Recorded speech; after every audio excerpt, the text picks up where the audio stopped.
Los Santos, ici Casey Jones.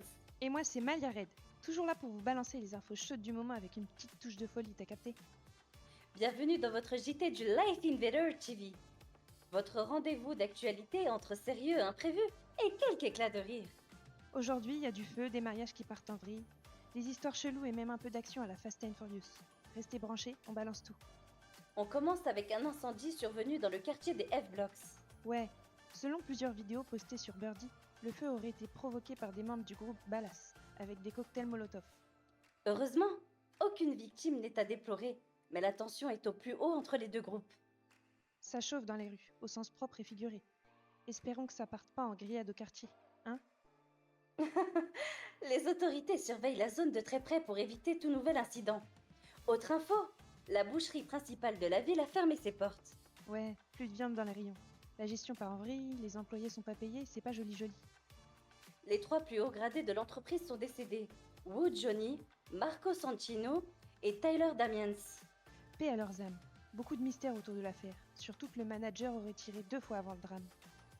Une enquête est en cours, mais pour l'instant, rien n'est confirmé. Coup de chance quand même pour le Millars, qui a maintenant le champ libre pour vendre ses poissons.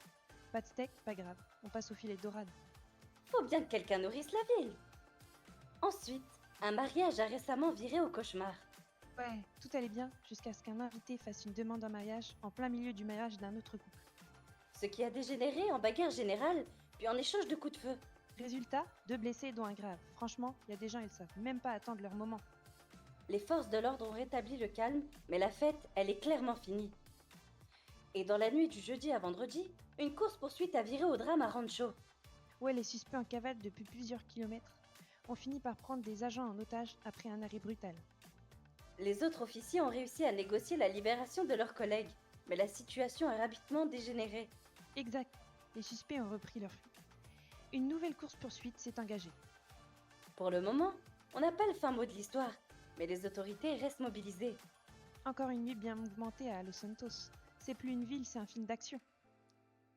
Et pour finir sur une note plus légère, l'histoire incroyable de Millsbury. Le gars part au LTD de Little Seoul pour acheter des porte-documents et repart avec des tickets à gratter. Pas de chance, il gagne rien. Mais en papotant, on lui propose 3 boulots. Au LTD, au Life Invader et chez Azure Immobilier. Et il a réussi à avoir un entretien au LTD Little Seoul. Et tout ça parce qu'il a fait un baise-main à la responsable. Et ouais, monsieur le romantique a provoqué sa chance. Comme quoi, un petit geste peut tout changer. Effet papillon version Los Santos. T'achètes un ticket perdant, tu gagnes un taf. Bonne nouvelle pour les fans de sport mécanique. Le circuit de Roxwood recrute. Ouais, il cherche du monde pour l'encadrement et la préparation des grands prix. Si t'aimes l'odeur de l'essence, fonce. Les candidatures se font directement sur le site officiel du circuit. Allez, c'est le moment de passer du tuning au vrai racing. C'était tout pour ce JT du Life Invader TV. Merci d'avoir suivi. Prenez soin de vous, évitez les flammes, les drames et les braquages foireux. Et si vous croisez un mec avec un ticket à gratter, évitez de lui filer vos économies. Il risque de repartir avec votre job.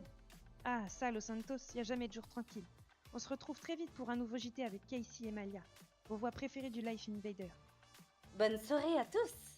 Peace la mif, restez branchés.